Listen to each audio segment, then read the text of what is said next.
미국의 리처드 헬버슨이라고 하는 매우 영향력 있는 목회자가 계셨습니다. 이분이 1958년부터 1981년까지 무려 20년 넘는 시간 동안 당시 미국의 최대 교단 가운데 하나였던 연합장로교회 총회장으로 섬깁니다. 그리고 1981년부터 1994년까지 미국 상원의회의 채플린으로 일을 하죠. 매우 영향력이 있었던 분이에요. 근데 이분이 1984년 본인의 교단 총회에서 이런 말을 합니다. 처음 교회는 살아계신 그리스도를 중심으로 모인 사람들의 교제였다. 처음 교회는 살아계신 그리스도를 중심으로 모인 사람들의 교제였다. 그러다 교회는 그리스도로 이동해 철학이 되었고, 로마로 옮겨가서는 제도가 되었다. 그 다음에 유럽으로 가서 문화가 되었고, 마침내 교회가 미국으로 왔을 때 교회는 기업이 되었다. 한국에도 잘 알려진 말이죠. 많은 분들이 한국에서 나온 말인 줄 아는데 그렇지 않아요.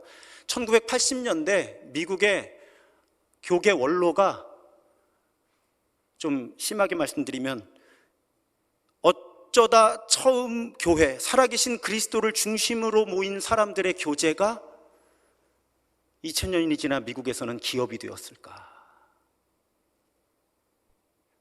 한탄한 거죠. 미국 교계의 원로가. 문제는 우리 한국교회가 바로 그 1980년대 기업화되던 한국교회의 영향을 매우 오랫동안 받고 있는 겁니다. 사실은 도대체 무엇이 교회인지 우린 잘 알지 못합니다. 어려서부터 지금까지 교회를 떠난 적이 없는 분도 정말 교회가 어떤 곳일까를 물으면 잘 알지 못해요. 자, 교회의 본질이 무엇일까요? 진짜 교회는 어떤 교회일까? 이 질문하려고 우리가 창립감사, 창립기념주의를 지키는 거예요. 질문하기 위해서. 교회가 무엇인가? 한 걸음 더 들어가서 우리 신도중앙교회를 52년 전에 세우신 하나님의 계획은 무엇이었을까? 2023년 가을에 하나님은 이 교회가 어떤 사람들이 되기 원하실까? 이 질문을 하기 위해서 창립감사예배 기념주의를 지키지 않으면 1년 12달 이 질문을 할 것 같질 않아요, 우리가. 그래서 창립감사주의를 지키고 이 주제로 예배하는 것입니다. 이건 사실은 세계 교회의 고민이에요. 특히 포스트 모던 시대가 되고 기존의 교회라고 생각했던 교회가 더 이상 지탱할 수 없는, 한국보다 더 먼저 이 일을 겪은 지역이 이제 유럽이죠. 서구 교회들이에요. 그래서 2012년에 영국 성공회가 태스크포스라고 그러죠. 팀을 하나 만듭니다. 그 팀의 과제는 당시 영국의 변화하는 사회 속에서 도대체 교회는 어떤 구조를 가져야 하고, 교회를 어떻게 운영해 나가야 하고, 교회는 어떤 실천들을 해야만 하는지를 집중적으로 연구하는 그런 태스크포스를 만들어요. 그 그룹이 2년여의 고민 끝에 2014년 12월에 보고서를 제출합니다. 그런데 그 보고서는 이런 고백으로 시작을 해요. 교회는 제도가 아닌 운동으로 시작되었다. 제도가 아닌 운동으로 시작되었다. 초기 그리스도인들은 예수 운동을 보존하고 지지하고 확산하기 위한 불가피한 방편으로 조직과 구조를 발전시켰다. 운동이 언제나 제도에 앞서며 실천이 언제나 구조에 앞선다. 그렇습니다, 여러분. 원래 교회는 예수 운동을 하는 사람들의 모임이었어요. 어떤 조직이나 형태가 먼저가 아니었습니다. 예수님이 처음 모으신 에클레시아라고 하는, 예수라는 목적으로 모인 사람들은 예수 운동을 하는 사람들이었어요. 아무런 조직도 형태도 없었습니다. 어디 교회만 그렇습니까? 보편적인 예수님이 모으신 교회도 그렇지만 어떤 교단이 만들어질 때는 처음에 개혁 운동으로 시작하는 거예요. 우리는 개신교회죠. 어떻게 출발했습니까? 중세 로마 가톨릭의 타락에 저항하는 개혁 운동으로 출발을 한 거예요. 우리는 감리교회입니다. 감리교회는 어떻게 시작합니까? 18세기 영국 성공회가 역동성을 상실했을 때 성공회 내부의 개혁 운동으로 우리 감리교회 운동이 시작된 거예요. 처음에는 교단이 없었습니다. 행정도 없었어요. 운동으로 시작된 거예요. 근데 문제가 있습니다. 형태가 없는 운동은 금방 소멸해요. 그러니까 어떤 종류의 운동이든지 형태, 조직이 필요한 거예요. 그래서 초대교회도 조직을 갖추어 갔고, 개신교회도 조직을 만들어서 교단들이 생겼고, 우리 감리교회도 처음에는 영국 성공회 안에 개혁운동으로, 그러니까 주일 오전에는 각자 자기가 소속되어 있는 교회에 가서, 성공회에 가서 예배드리고, 오후에 따로 모여서 말씀을 연구하고 기도하는 이런 개혁 그룹으로 시작이 되었으나 나중에 교단이 된 거죠. 그런데 이 감리교회가 교단이 되는 과정을, 사실은 감리교회 운동을 시작한 사람들은 굉장히 걱정했습니다. 왜 걱정했을까요? 이 감리교 운동을 시작했던 존 웨슬리는 이런 고백을 남깁니다. 나는, 웨슬리는 감리교도라 불리는 사람들이 유럽이나 미국에서 사라지는 것을 염려하지 않는다. 감리교회가 사라지는 걸 염려하지 않는다.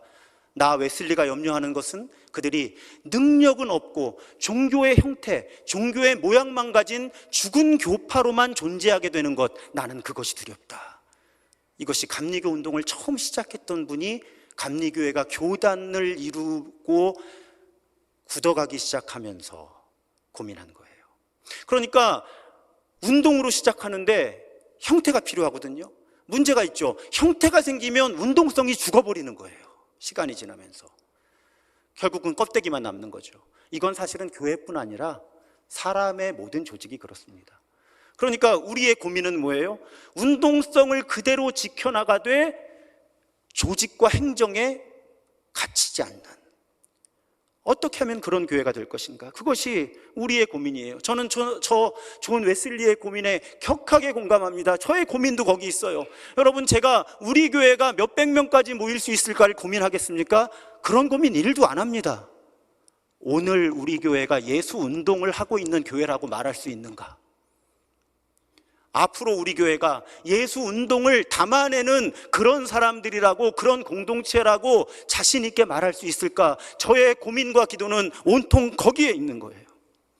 그래서 여러분, 우리는 늘 처음 교회를 바라보게 되는 거죠. 예수님이 처음 모아서 처음 시작하는 교회, 처음 예수 운동을 하던 사람들은 어떤 사람들이었을까? 예수님은 그들에게 어떤 말씀을 주셨을까? 어떤 기대를 가지고 계셨을까? 그 고민에 도움이 되는 본문이 오늘 본문인 거예요. 아까 말씀드렸듯이 2012년에 영국 성공회가 이 질문을 가지고 태스크포스를 만들었을 때 그 보고서가 담아낸 본문이 오늘 우리가 함께 읽는 본문이에요. 흔히 70문도 전도대라고 옛날에 많이 불렀죠. 70명의 예수를 따르던 사람들을 전도하라고 예수님이 파송하시는 장면이에요. 그런데 왜 이 성공의 태스크포스는 또 오늘 신도중학교의 담임 목사는 이 본문을 우리 교회를 향한 본문으로 받아들일까요? 예수께서는 부활하시고 승천하시기 전에 예수를 따르던 사람들에게 이렇게 말씀하셨어요. 아버지께서, 성부 하나님께서 나 성자 예수를 이 땅에 보내신 것 같이 나 성자 예수는 너희 교회를 세상에 보낸다. 예수를 따르는 사람들을 세상으로 보낸다. 그래서 여러분, 교회의 정체성 매우 단순합니다. 에클레시아, 무슨 뜻이라고 말씀드렸죠? 예수 때문에 모인 사람들, 그것이 에클레시아의 의미예요. 그런데 왜 모으셨냐는 거예요. 이 질문을 자주 놓친다는 거죠. 왜 예수님은 예수님의 에클레시아를 모으셨을까? 예수님의 사람들, 예수님의 교회를 모으셨을까? 예수님의 생애를 쭉 살펴보면 세상으로, 일상으로 보내시려고 모으신 거예요. 보내시려고. 그래서 여러분, 주보에 제가 그림을 하나 넣어드렸죠. 저 운동성을 잘 기억하셔야 돼요. 우리가 모이는 교회예요. 교회로 모이는 거예요. 우리를 그리스도인으로 모으셨어요. 부르셨어요. 왜 모으셨다고요? 흩어지라고. 세상으로, 일상으로 보내시려고 모으신 거예요. 이 운동성, 모일 때 이 운동성을 가지고 모여서 이 운동성이 증폭되어서 확 세상으로, 일상으로 흩어지는 사람들이라는 거죠, 우리는. 그러니까 교회는 흩어지기 위해 모이는 거예요.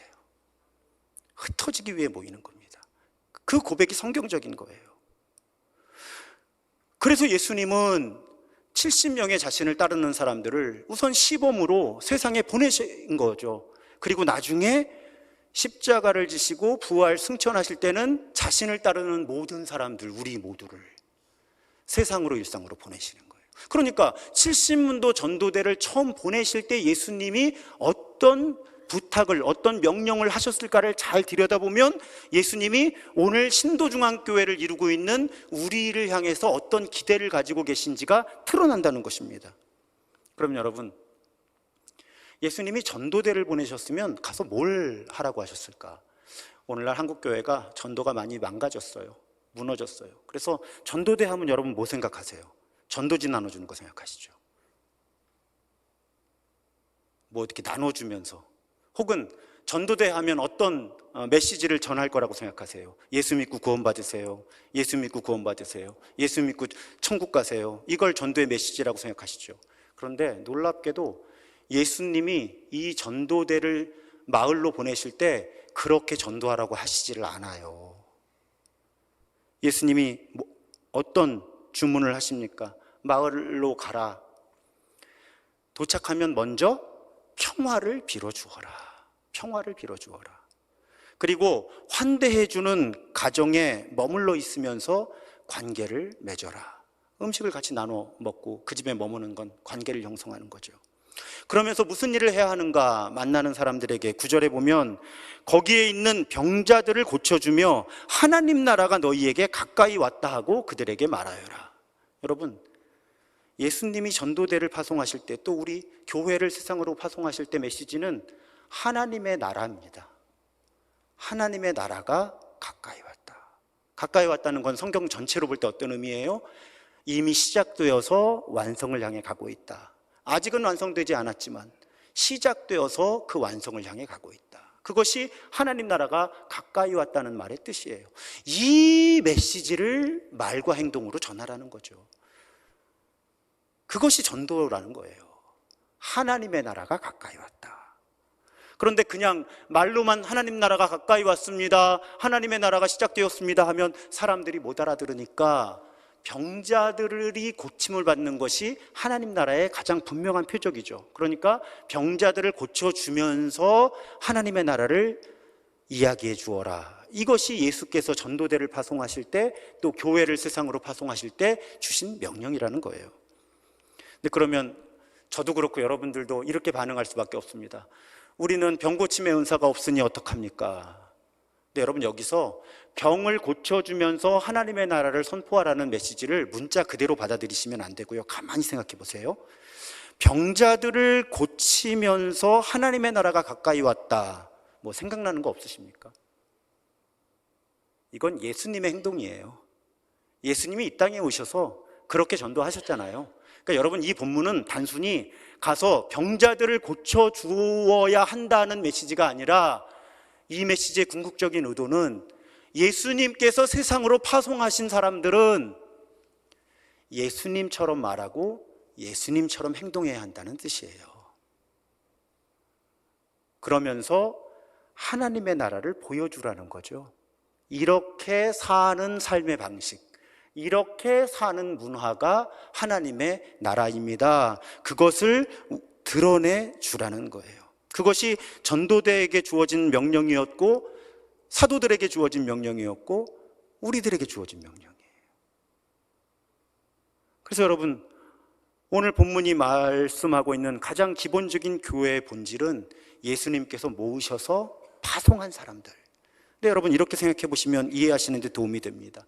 국가에서, 정부에서 외교관을 보내면 이 외교관은 나라를 대표하는 거잖아요. 또 대통령이 특사를 보내면 이 특사는 대통령을 대신하는 겁니다. 예수님께서 우리를 일상으로 세상으로 파송하셨다면 우리는 예수님을 대신하는 사람들이라는 거예요. 여러분, 부담된다고 달라지지 않습니다. 부담된다고 바뀌는 게 아니에요. 이건 성경을 통해 우리에게 분명하게 주어진 가르침이에요. 우리가 아무리 부담되고 싫어도 우리는 예수님이 모아서 예수님이 세상으로 보내신, 일상으로 보내신 사람들이라는 거예요.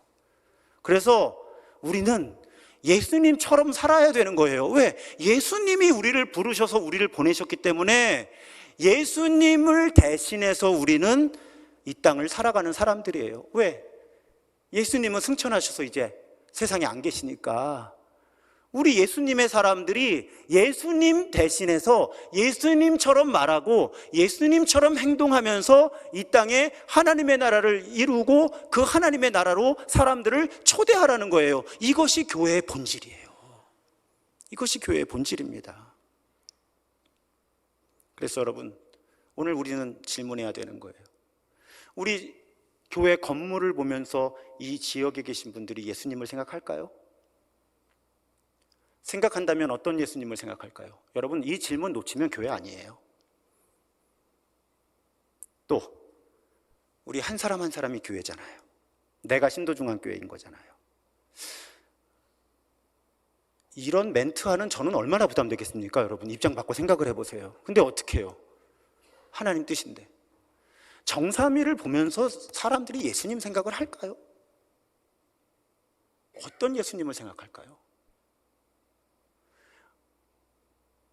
교회에 모였을 때 말고 일상으로 세상으로 흩어졌을 때 나를 보면서 사람들이 예수님을 생각할까요? 어떤 예수님을 생각할까요? 여러분, 이 질문 놓치면 교회 아니에요. 10,000명 모여도 소용없어요. 성경을 통해 분명히 우리에게 일깨워 주시는 교회의 기본적인 정체성을 모르는 거잖아요. 오늘은 그 질문 붙드는 날이에요. 한 가지 중요한 것은요, 예수님께서 전도대를 70명이나 보내시면서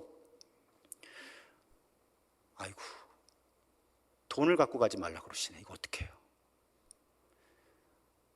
자루, 그러니까 짐을 가져가지 말라는 거예요. 심지어는 당시에 흙길, 포장 안 된 길 걸으면 신발이 얼마나 빨리 닳았겠어요. 그런데 신도 가져가지 말라는 거예요. 무슨 뜻이에요? 예수님은 전도대를 빈손으로 가라고 하셨어요. 그 예수님은 지금도 교회가 빈손으로 세상에 가기 원하십니다. 여러분, 사실은요, 이거 어제도 제가 이 설교 원고를 아내에게 보여주면서 우리 교인들이 이 설교를 어떻게 받아들일지 모르겠어. 왜냐하면 저도 이 설교가 힘들어요. 왜? 어릴 때부터 50년 동안 교회를 떠난 적이 없는데 제가 지금부터 설교하는 교회의 모습을 그다지 많이 본 적이 없어요. 여러분, 사실은 가진 게 없을 때가 정말로 하나님을 의지하고 신뢰하는 때예요. 사실은. 그리고요, 솔직히 생각해 보자고요. 우리 가진 게 없으면 인간관계가 망가지고 무너지는 경험을 많이 하죠. 근데 여러분, 그건 세상이 망가져서 그런 거예요. 가만히 생각해 보면요, 아무런 이해관계가 없고 돈 없을 때 맺는 관계가 진짜예요. 안 그렇습니까, 여러분? 오히려 뭔가 이해관계를 가지고 만난 관계가 사실은 애매한 관계인 거예요. 지금 내가 이해관계를 매개체로 해서 지금 관계를 맺고 있는 건지 아닌지 오히려 순수하기가 힘들어요. 그래서 예수님은 전도대를 보내실 때 빈손으로 가라 그러는 거예요. 그래야 하나님을 정말로 하나님만 의지하고 신뢰하면서 전도할 거거든요. 또 아무것도 안 갖고 빈손으로 마을로 들어가서 그 마을 사람들의 도움을 의존하고 환대를 의존하고 그렇게 관계를 맺을 때 정말 아무런 이해관계가 개입하지 않는 순수한 관계가 맺어지는 거죠. 제가 멕시코 가서 목회자들 신학생에게 무려 나흘 동안 강의를 하려니까 준비를 꽤 해야 되더라고요. 그런데 제가 강의하는 과목이 선교를 위한 성서신학이에요. 그러니까 선교와 성경을 연결시키는 작업을 이제 90분짜리 16번 강의를 해야 되는데요. 그러면서 가만히 오늘 설교를 준비하는데 여러분, 사실 로마 제국의 콘스탄틴 황제가 서기 313년 밀라노 칙령 학교 다닐 때 배우셨을 거예요. 기독교를 로마의 공식적인 종교 가운데 하나로 공인하기 전까지 여러분, 무려 300년이 넘는 시간 동안 교회는 예배당 없었어요. 왜 이렇게 우리가 예배당에 목숨을 걸게 됐을까요? 처음 교회는 300년 동안 예배당이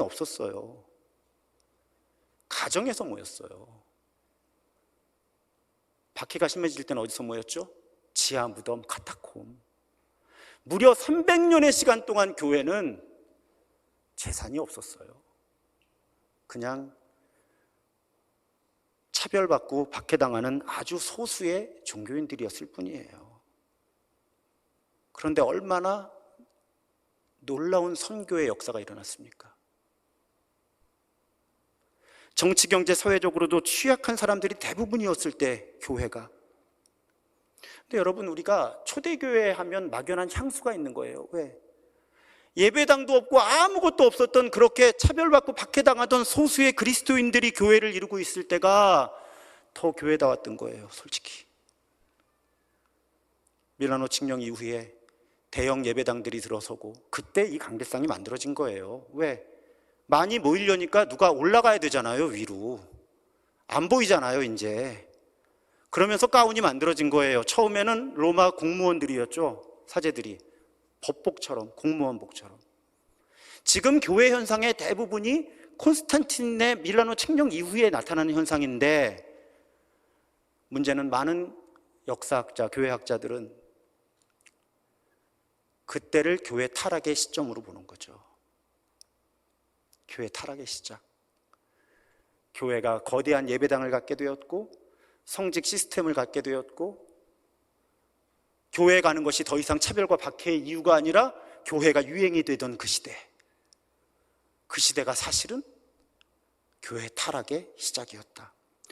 그 근거 가운데 하나는 그 시대에 교회가 이제 예배당들을 크게 짓기 시작하고 많은 사람들이 차별과 박해 없이 교회에 모이기 시작할 때, 그때 수많은 그리스도인들이 광야로 나갑니다. 사막으로 흩어져요.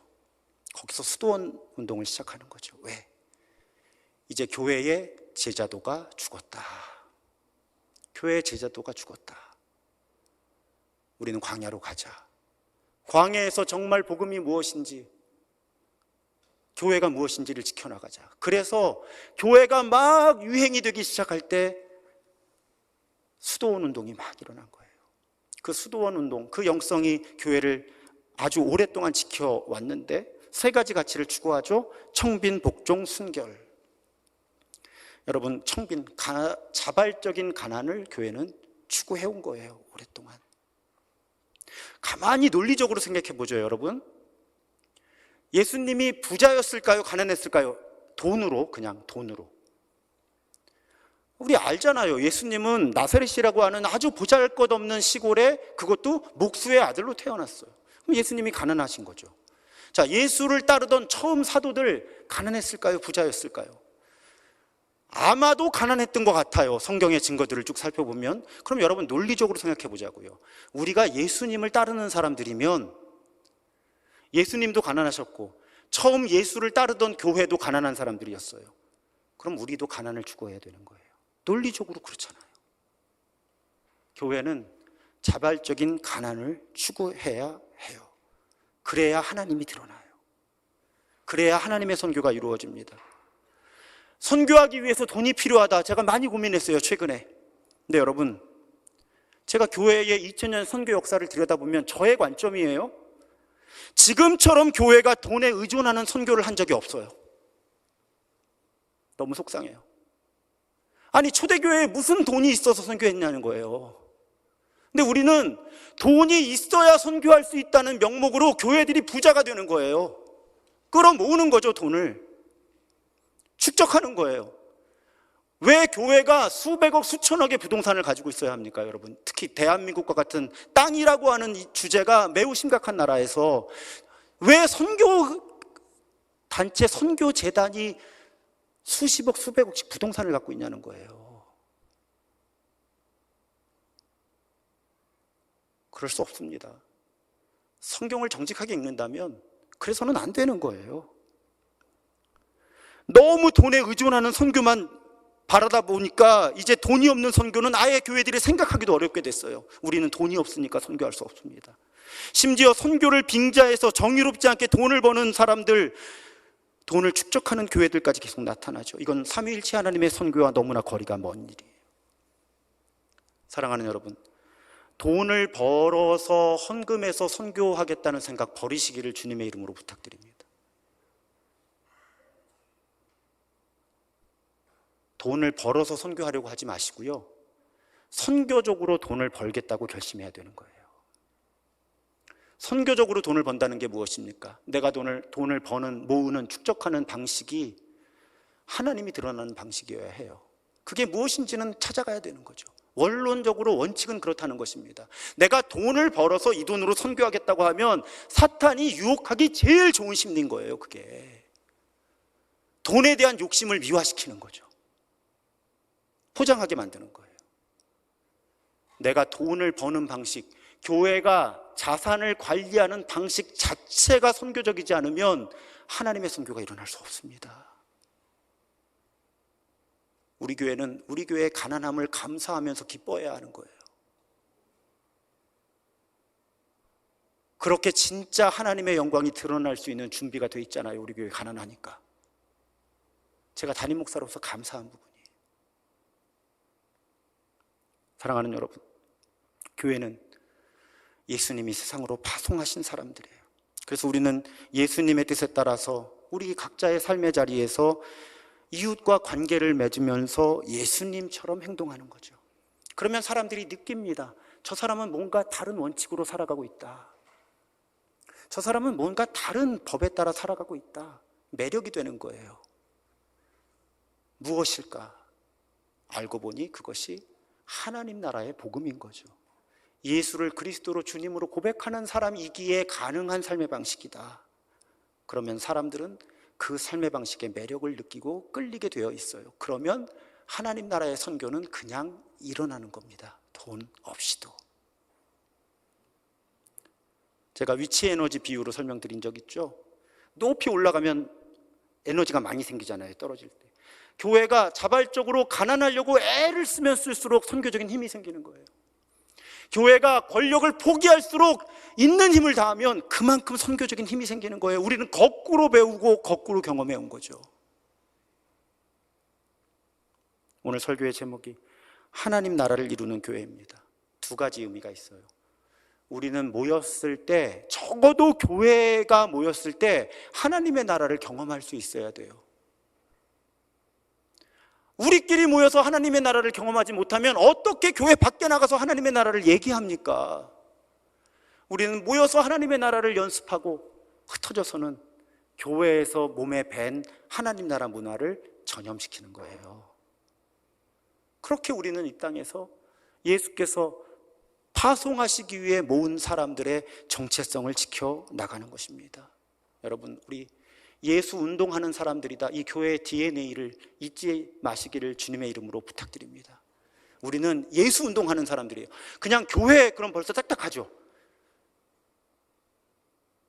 우리는 그 말을 바꿔서 우리는 예수 운동을 하는 사람들의 모임입니다. 그렇게 규정하면 아마 우리의 많은 생각과 말과 행동이 달라질 겁니다. 오늘 교회 생일에 우리가 예수 운동하는 사람들이다. 이 고백을 새롭게 하는 우리가 되기를 주님의 이름으로 부탁드리고 축복합니다.